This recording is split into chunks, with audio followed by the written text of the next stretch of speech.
Welcome to Soulful Healing Podcast. Today we embark on a profound journey into one of the core teachings of the Buddha, the Four Noble Truths. These truths are not just philosophical ideas. They are a practical guide to understanding and overcoming suffering. They form the very foundation of Buddhism and offer a roadmap to a life of peace, clarity, and liberation. Imagine you are lost in a dense forest, unsure of which path to take. The Four Noble Truths are like a compass, guiding you toward the light. By the end of this video, you will not only understand these truths, but also learn how to apply them in your daily life. Whether you are new to Buddhism or have been on this path for years, this video will offer fresh insights and inspiration. The Four Noble Truths are the foundation of the Buddha's teachings. They were revealed over 2,500 years ago, during the Buddha's first sermon after his enlightenment. These truths are the truth of suffering, Dukkha, the truth of the cause of suffering, Samudaya, the truth of the end of suffering, Nirodha, the truth of the path leading to the end of suffering, Magga. At first glance, these truths might seem simple, but they contain profound wisdom.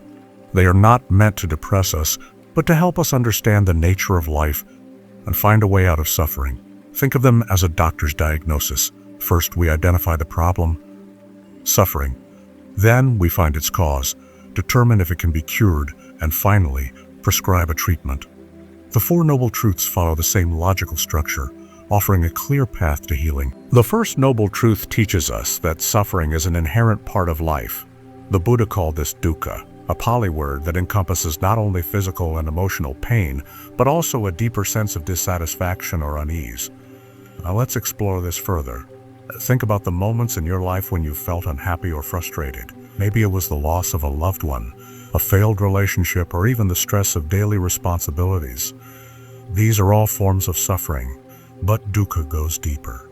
The Buddha identified three types of suffering, a suffering of suffering. This is the most obvious kind, like physical pain or emotional grief, a suffering of change. This happens when something pleasant ends, like the joy of a vacation fading away, all pervasive suffering.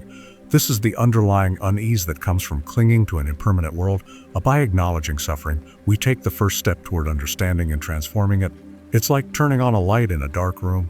You can see. The second noble truth reveals that the root cause of suffering is craving and attachment.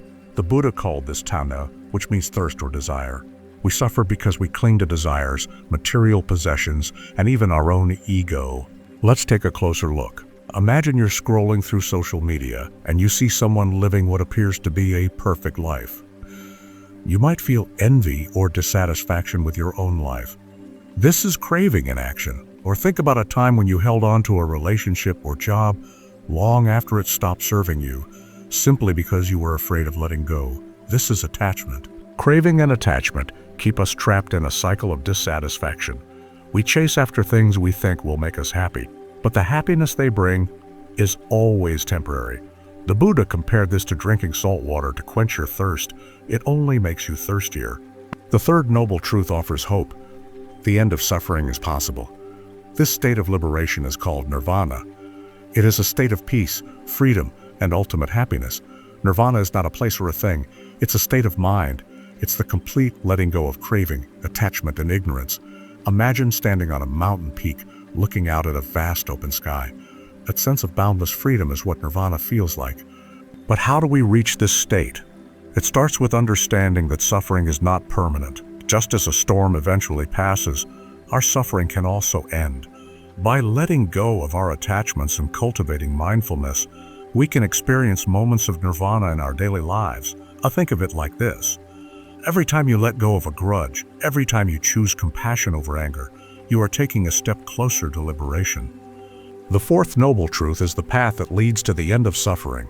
This is the noble Eightfold Path, which includes right view, right intention, right speech, right action, right livelihood, right effort, right mindfulness, and right concentration.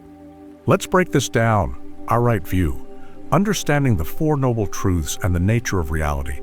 Our right intention, cultivating thoughts of kindness, compassion, and letting go.